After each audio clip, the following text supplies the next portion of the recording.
सद्गुरुनाथ महाराज की जय. महायोगी स्वामी उमानंद सरस्वती की जय.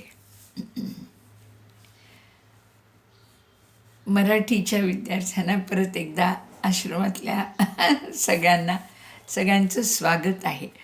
दिवाळी पण येते तर आता सण उत्साह पण आहे. थोडंसं पण आपला अभ्यास चालू ठेवू आपण आपल्याकडनं. तसं आपण 15पर्यंत केलं आहे आणि आता आपण 16वा घेत आहे. मराठीतली ही 16वी व्हिडिओ आहे. तर आजचा प्रश्न, आजचे 4 प्रश्न आहेत. ते असे 55, 56, 57 आणि 58 हे 4 प्रश्न आहेत. शक्य तेवढे ह्या अखेरपर्यंत आपण सगळे हे 100 प्रश्न उत्तरं आहेत ती आपण पूर्ण करणार आहोत. आणि ही सिद्धयोगाची ही मूळ कल्पना आहे. जे काही आपण ऐकतोय हे सिद्धयोगाचे जो एक मूळ फिलॉसॉफी ज्याला म्हणतो, मूळ तत्त्वज्ञान आहे, त्याचा आपण अभ्यास सध्या करतोय. तर ह्याच्यामध्ये एक प्रश्न जो येतो तो आता की कुंडलिनी काय आहे. तर ह्या मार्गावर, सिद्ध मार्गावर मी परवाच एक माझा इंग्रजीत इंटरव्ह्यू झाला. तर त्याच्यामध्ये आपल्या एक 3 प्रकारे आपल्या आयुष्यात परमेश्वरीय अधिष्ठान घडलं जातं. 3 प्रकारे घडलं जातं. एक, आपला जर जन्म एखाद्या अशा कुळात झाला आहे किंवा घरात झाला आहे की जिथं परमेश्वराच्याबद्दल विचार केला जातो. परमेश्वराचं घरात एक अधिष्ठान असतं.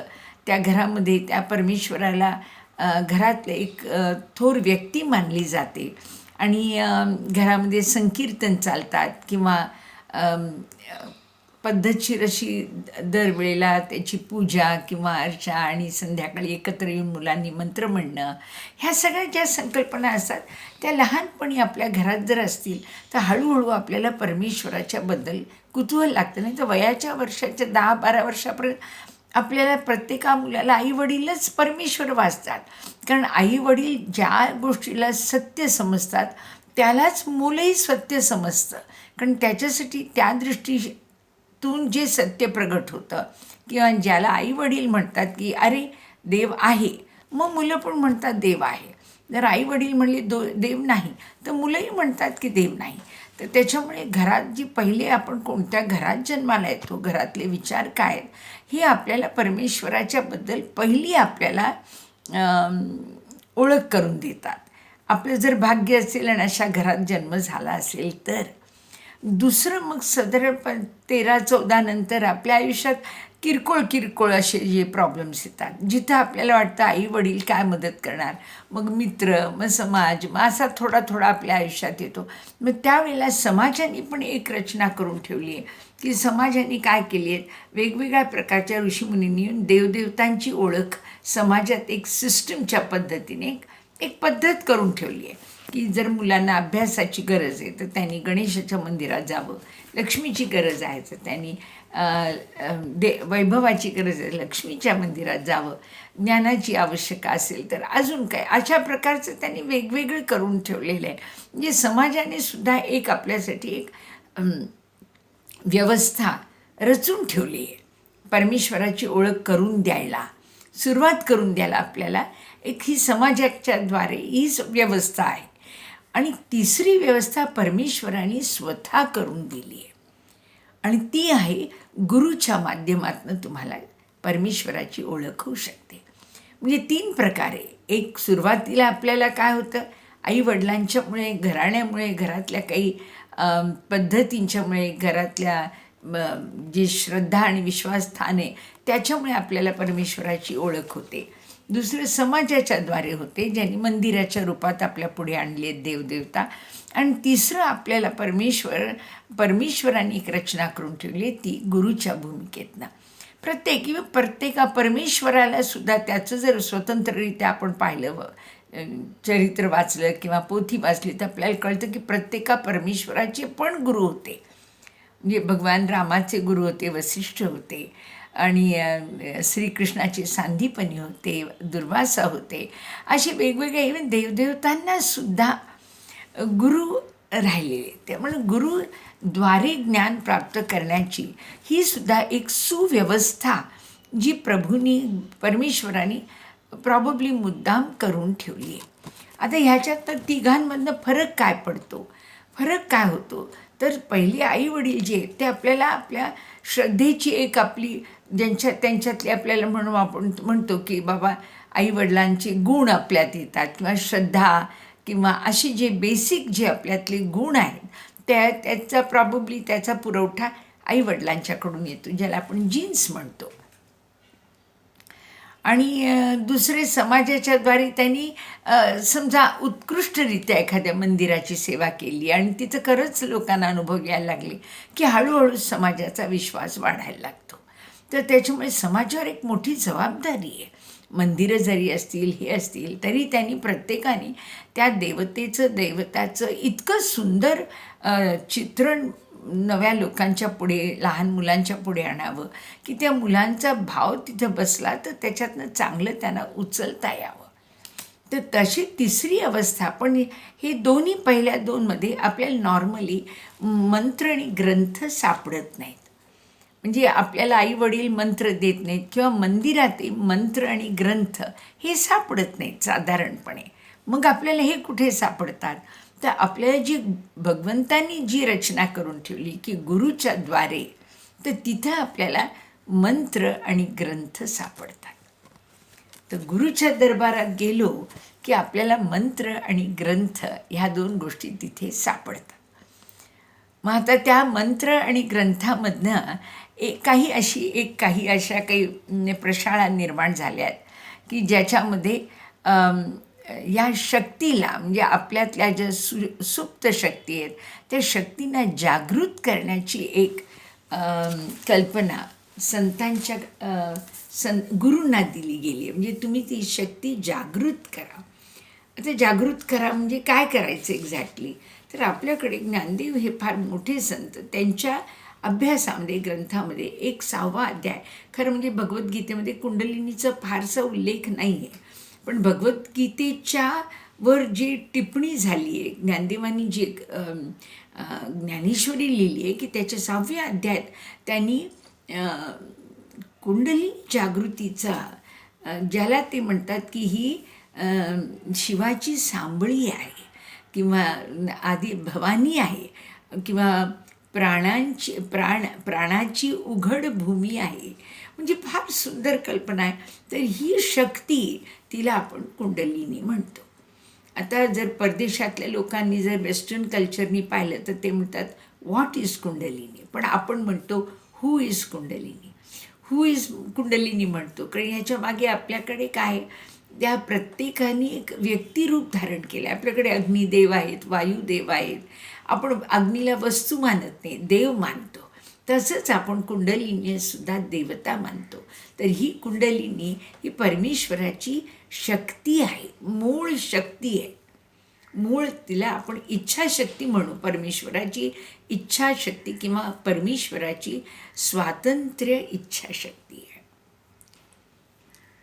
हिला आत्मा म्हणायलाही हरकत नाही. आत्मा म्हणजे आपल्यामध्ये जी मातेच्या रूपात राहते ती. मग हिच्यात नुसती शक्ती आहे का, तर नुसती इच्छा पूर्ण करण्याची आहे.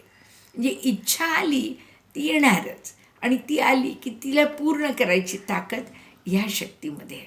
तर हिला आपण कुंडलिनी आणि कुंडलिनी माता म्हणतो. आता हिचं स्थान आपल्या देहामध्ये ज्ञानदेव म्हणतात की ही आपल्या देहामध्ये कुंडल रूपात आहे. म्हणजे 3 वेटोळे असे घालून एखादी नागिन किंवा सर्पिण कशी बसेल कुंडलिनी गुंडाळून स्वतःला, तशी ही त्या स्वरूपात आपल्यामध्ये बसलेली आहे आणि हिला जागृत करतात. संत ज्ञानेश्वर म्हणतात जागृत केली जाते. संत ज्ञानेश्वरांची कुंडली जागृत त्यांच्याच भावानी केली, म्हणजे निवृत्तीनाथांची नाथ संप्रदायातल्या गहिनीनाथांनी केली आहे. तर नाथ संप्रदायाचा जर अभ्यास किंवा गोरक्षनाथांच्या सिद्धांत पद्धतीचा वगैरे आपण अभ्यास केला तर आपल्याला कळतं की कुंडलिनीचं महत्त्व काय आहे. तर आपण धरून की सध्या आपल्याला एवढंच बघायचं आहे की ही एक दिव्य आदिशक्ती आहे. आदिशक्ती आहे, जी बाहेर तुम्हाला जगामध्ये कुलकुंडलिनीच्या आपली जी कुलदेवता आपण ज्याला म्हणतो, किंवा आपल्याकडे मंदिरात देवीमध्ये तुळजापूरची भवानी आहे, कोल्हापूरची भवानी आहे, तुळजापूरची भवानी, कोल्हापूरची महालक्ष्मी आहे. ह्या सगळ्या आपल्यासाठी देवता आहेत. ह्याच पूर्ण विश्वामध्ये अकुलकुंडलिनीच्या रूपात आहेत आणि मानवी देहात कुलकुंडलिनीच्या रूपात आहेत. तर ही आपल्यामध्ये आदिशक्ती आहे आणि ही आपल्या शरीरामध्ये तिला तिला हिला जगदंबा म्हणतात, जगन्माता म्हणतात. आणि हिला जागृत केल्यानंतर आपल्या आयुष्यात खूप फरक घडायला लागतो. मूळ काय करते ही मूळ शक्ती काय करते? आपल्या विचारांमध्ये विवेक निर्माण करते. ही विवेक निर्माण करते आणि विवेकाचं सुद्धा म्हणजे चांगलं काय, सत काय, असत काय, खरं काय, खोटं काय, चांगलं काय, वाईट काय, ह्या दोन गोष्टींची सरमिसळ जी झाली आहे जगामध्ये, तर ती वेगळी करायला आपल्याला मदत करते. आणि एकदा हा विवेक आपल्यामध्ये, म्हणून ज्ञानदेव फार सुंदर म्हणतात की माझ्या हृदयामध्ये मी सद्गुरूला बसवले. हो, हे सद्गुरू म्हणजे ही कुंडलिनीच आहे. ही सद्गुरू म्हणजे कुंडलिनीच आहे की ती आपल्यामध्ये हृदयामध्ये आपल्यामध्ये विवेक निर्माण करते आणि ज्याच्यामुळे ज्याला आपण डिस्क्रिमिनेटिंग पॉवर म्हणतो ती निर्माण करते. आणि ती एक वेगळ्या आपल्या स्वतंत्र आवाज तिचा व्यक्त होत असतो आपल्या आयुष्यात. तिचा आवाज आपल्या आयुष्यात व्यक्त होत असतो. आपण जे अगदी योग्य करायला गेलो तर एखाद वेळेस ती बोलत नाही मध्ये, पण अयोग्य काही करायला गेलो की ती लगेच टोकते. ती टोकते आपल्याला. ती म्हणते अरे हे बहुतेक चुकतंय बरं का. आणि ह्या स्वतःला बाहेरचं कोणी सांगायला यायची जरूरच नाही आहे. वी आर ऑल एक कंप्लीट मानव, एक कंप्लीट स्वरूप आहे. त्याचं त्याला करेक्ट, राईट अँड रॉंग म्हणणाराही तोच आहे. खरं म्हणजे सत्य असत्याची ओळख करून देणारा तोच आहे.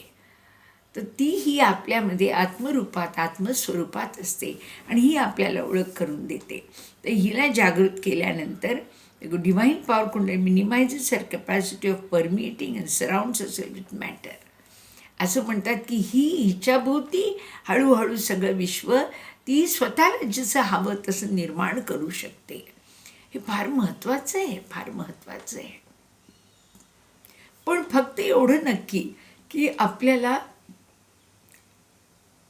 फक्त जे करेक्ट आहे, जे राईट आहे तेच मात्र ती करू देते. म्हणजे आपल्याला चुकीचं करू देत नाही, चुकीचं करू देत नाही. चांगली आहे गोष्ट, चांगली आहे की. म्हणजे समजा आपण दान करायला गेलो तर ती म्हणते ती काही मध्ये पडत नाही, खुशाल करा, ती काही बोलत नाही मध्ये. पण मी चोरी करायला गेले तर मला लगेच मिळेल हे बरोबर नाही बरं का. आता हे बाहेरनं कोणी सांगायला नको, आतूनच ते आपल्याला ऐकू येतं. तर ही आणि हिच्याशी हिला कोणी हरवू शकत नाही. ह्या आदिशक्तीला कोणी हरवू शकत नाही. तर ही आपल्याकडनं आपल्याला सत्याचं दर्शन अखंड घडवून देते. आणि फायनली शिवाचं जे अल्टिमेट सत्य आहे, जे पूर्णत्व आहे, जे परमेश्वरीय सत्य आहे, त्याचंही दर्शन कुंडलिनी करून देते. ही एक वेगळी ही योगाची म्हणले तर योगाची एक प्रशाळा आहे, किंवा ज्याला आपण दर्शन म्हणू की एक योग आहे याच्यात असं. पण भक्ती पण आहे, त्याच्याप्रती भावभक्ती पण पाहिजे, गुरुभक्ती आहे याच्यामध्ये भक्तीचं स्वरूप गुरुभक्ती आहे. ज्ञान पण आहे, कारण आपल्याला सत्याचं दर्शन व्हायला ज्ञानच पाहिजे. तर ज्ञान पण आहे, भक्ती पण आहे. आणि त्याच्यामध्ये म्हणजे सगळे जेवढे ज्ञानयोग, कर्मयोग, भक्तियोग हे सगळे ह्या कुंडलिनी योगात येतात. तर हे आपल्याला कुंडलिनी जागृत करण्याचं, हे आपले घराचे जे आई वडील असतात हे करून देत नाहीत. बाहेर समाजामधनं जी मंदिराची प्रथा आहे तिथे सापडत नाही हे. पण जी प्रभूंनी रचना केली आहे, परमेश्वरांनी रचना केली आहे, गुरुची आपली एक संस्था निर्माण केली आहे परमेश्वराने, आणि हे कार्य दत्तात्रेयांच्या वेळेपासून सुरू झालेलं आहे. म्हणजे ही भूमिका करायला दत्तात्रेयांचा अवतार आहे. म्हणजे गुरु परंपरा तिथून सुरू होते.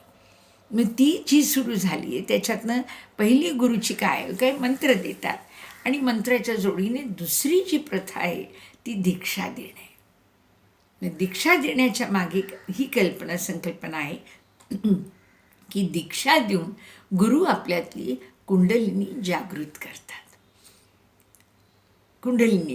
करतात. आता can kundalini be seen in the body? ही आपल्याला डोळ्यांनी उघड्यात दिसू शकते का? काही जण जे भाग्यवान आहेत त्यांना दिसतंय. एकदा मला अजून आठवतं आहे की मी बेंगलोरला असताना कुंडलिनी योगावरचाच अभ्यास घ्यायचा होता. मी तेच आपल्या गुरुदेवाने म्हणत होते की तुम्ही दिसला नाहीत कुंडलिनीच्या रूपात, तुम्ही तुमचं वर्णन कसं करू? पुस्तकातनं घेऊन किती सांगायचं, मला काहीतरी प्रत्यक्षात दर्शन हवं आहे. तर त्या दिवशी फार सुंदर अनुभव आला. ओम नमः शिवायची धून घेत होते आणि तेवढ्यात पाहिलं तर समोर नित्यानंद बाबा आले आणि डावीकडे खुर्चीवर बसले आमचे परमगुरू ते बसले होते. मग त्याच्यानंतर थोड्या वेळानंतर एक अत्यंत कृश असे ऋषी आले. अत्यंत कृश होते, त्यांच्या अक्षरशः बरगड्या दिसत होत्या. पण ते आले आणि ते माझ्या समोर बसले. ते इतके सजीव वाटले की मी ते पेटीवरनं हात वरनं असा करून त्यांच्या पायाला स्पर्श करायला गेले. त्यावेळेला ते मला म्हणले ही कुंडलिनी आहे. आणि त्यांच्या इथून मला म्हणजे बरगड्यांच्या मधून एक असं सुवर्ण कडी म्हणतो एवढ्याच करंगळीच्या एवढ्या जाड याची कडी, अशी सुवर्ण कडी अशी ती दिसली मला. ती ही कुंडलिनी आणि तिचं असं प्रकाश थोडंसं पसरलेलं होतं त्यांच्या सगळ्या, आणि पण कृशदेह त्याच्या प्रकाशात दिसत होता. तर ही डोळ्यांनी दिसू शकते. पण हिचे जास्त प्रत्यक्ष दर्शन म्हणजे काय की सगळ्या गोष्टी सुरळीत व्हायला लागतात. कुंडलिनी जागृतीनंतर आपल्या आयुष्यात सगळ्या गोष्टी सुरळीत व्हायला लागतात. काही जणांना एक पहिलं वर्षभर थोडी संकटं येतात. कारण काय ती एकदा ती शक्ती निर्माण झाली की असं म्हणतात की ती सगळ्या आपल्या शरीरातले अनवॉन्टेड गोष्टी ती खाऊन टाकते. म्हणजे जे नको असेल, जे शरीराला जरूर नाही, बुद्धीला जरूर नाही, मनाला जरूर नाही, त्या सगळ्या गोष्टी ती खाऊन टाकते. कारण त्याच्यावरच ती पोचली जाते. पुढे मोठी म्हणजे तिचा प्रवास सुरू होतो तेव्हा ती शरीरातली सगळी घाण खाऊन टाकते. तर आपल्या आयुष्यातले सगळे काही वाईट गोष्टीसुद्धा ती गिळून टाकते. पण तिच्या प्रकाशामध्ये हळूहळू जग वेगळ्या दृष्टीने आपण बघायला लागतो. तिच्यामुळे आपल्याला काय होतं, आपली दृष्टी बदलते. एखादी परिस्थिती बदलणं अवघड होतं आपल्याला, माणसाला. आपण कर्माबरोबर काही घेऊन येतो आपल्या, पण ती परिस्थिती नाही बदलता आली तरी आपली दृष्टी बदलते त्या परिस्थितीकडे बघण्याची. आणि त्याच्यामुळे आपल्या मनात जी एक परिस्थितीच्याबद्दल एक समजा आपल्याला भीती आहे किंवा त्रस्त झालं तर ही त्रस्तपणा किंवा ही भीती हळूहळू निघून जाते. आपण त्याच वस्तुस्थितीकडे आपण उत्कृष्ट असं सहजरित्या बघू शकतो. आता उदाहरण एक देते. समजा रात्र आली की माणूस घाबरतो का? नाही. मग काय करतो माणूस? तो त्यावेळेला झोपून आपली ती आराम करण्याची वेळ करून टाकतो. म्हणजे त्याच परिस्थितीकडे वेगळ्या दृष्टीने पाहिलं, अरे ही आपल्याला थोड्या वेळेला आराम करायची परिस्थिती आली आहे, चला आराम करून घ्या. मध्ये आपले हे संजय दत्त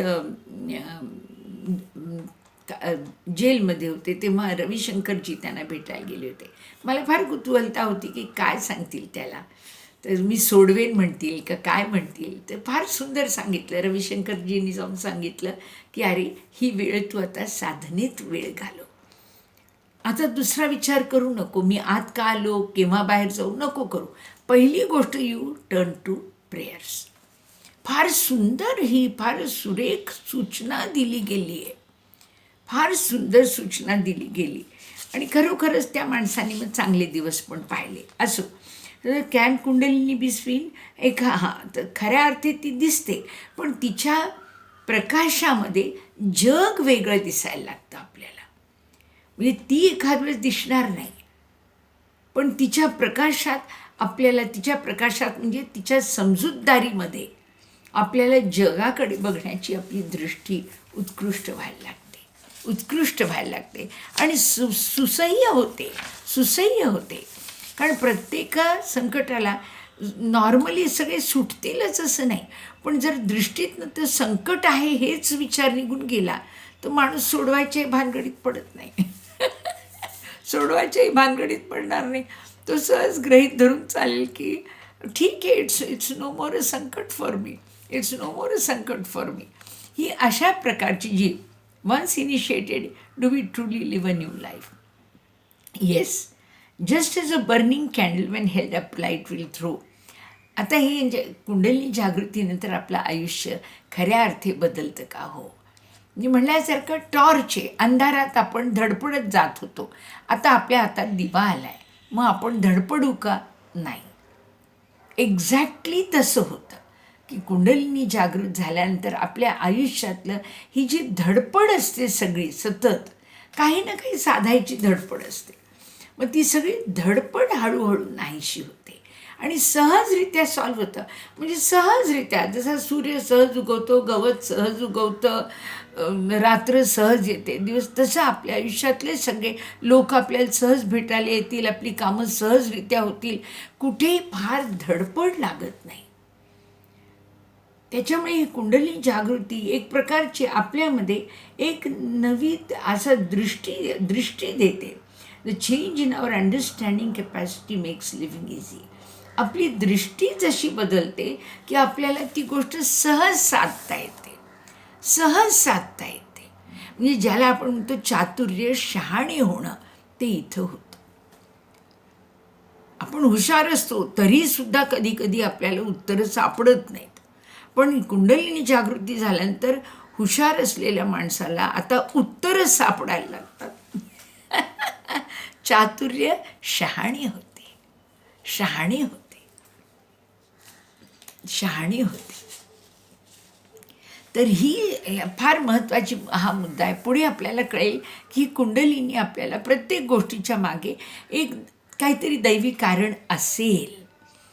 आता हे घडलं आहे का? बरं, याच्या मागे काही कारण असेल, इतका पहिले आत्मविश्वास देते. मग आपण त्या परिस्थितीने गडबडून जात नाही आणि थोड्या दिवसानंतर ते जे कारण ती दाखवते, आपल्याला ते कारण दिसतं काही काळानंतर, आणि दिसल्यानंतर आपल्याला वाटतं अरे बापरे, जे झालं ते बरं झालं. एक आमच्याकडे घरामध्ये एक फार असे मोठे बिझनेस टायकून होते. तर ते विमानाने एकदा सगळेजण जाणार होते, 4 पार्टनर्स एकदम जाणार होते, आणि ते जाताना त्याच्यातले 3 जणांना जागा मिळाली, 1 जणांना जागा मिळाली नाही. तर ते म्हणले काही हरकत नाही, मी टॅक्सीने येतो. पण ते रामाचे भक्त होते, ते म्हणले जे होतं चांगल्यासाठी. म्हणजे असं नाही हट्ट केला की अरे ते सगळे ह्याच्यानं जाणार आणि मी आपला पार्टनर असूनसुद्धा मी गाडीने जायचं, असं नाही विचार केला. त्यांनी सांगितलं काय हरकत नाही, तुम्ही जा, मी येतो, माझ्या रामाची मी पोथी वाचत किंवा जे काही येतो तो येतो. अनफॉर्च्युनेटली त्या विमानाचा ॲक्सिडेंट झाला आणि ते 3 गेले. आणि हा जो टॅक्सीने आले हे एकटेच वाचले. तर जी गोष्ट आपल्याला माहिती नाही, आपल्याला भविष्य कळत नाही, पण आपल्यामध्ये एवढा जरी समज आली की जी गोष्ट होती त्याच्या मागे काहीतरी चांगला हेतू असेल देवाचा, मग आपण त्या संकटातनं सही सलामत बाहेर पडतो. तर ही आपल्याला जगाकडे बघण्याची नवी दृष्टी देतं. Does the awaken kundalini find her own way to Shiva. कुंडलिनीचा प्रवास हा फार सुंदर आहे, फार सुंदर आहे. आता एक लहानपणी आम्हाला कथा आम्ही ऐकायचो की राजाचा एक प्राण कोणत्या तरी एका राक्षसाच्या पाळलेल्या पोपटात आहे, आणि तो पोपट त्यांनी एका डोंगराच्या 7 डोंगराच्या पलीकडे 7 समुद्राच्या पलीकडे एका वेगळ्या महालात त्यांनी कोंडून ठेवला आहे, आणि त्या पोपटामध्ये त्याचे प्राण आहेत, असं काहीतरी आपण ऐकायचो लहानपणी कथा.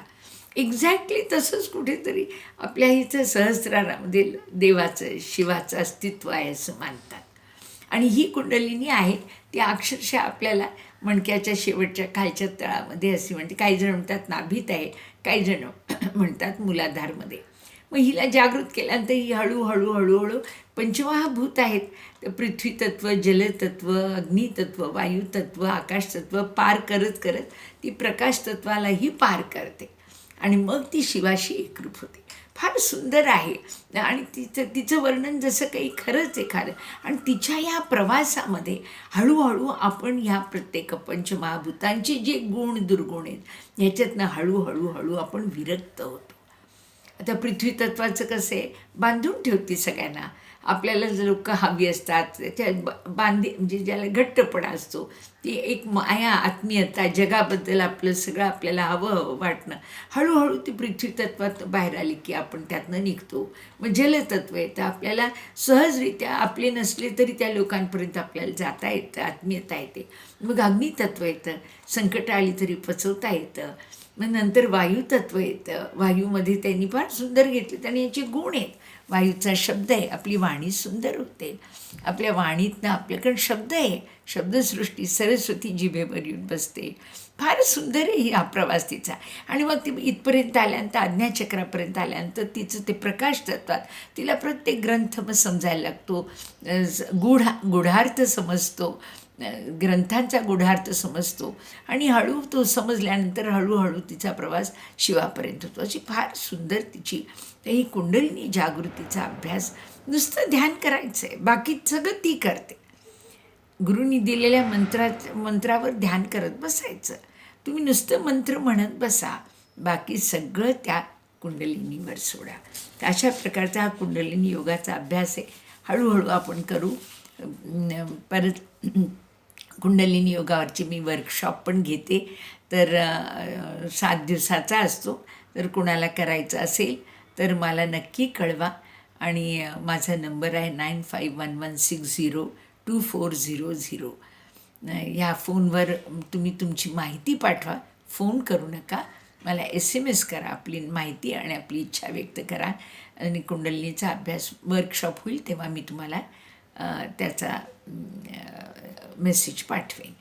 मी आहे स्वामी राधिकानंद, पुण्याहून. नमस्कार.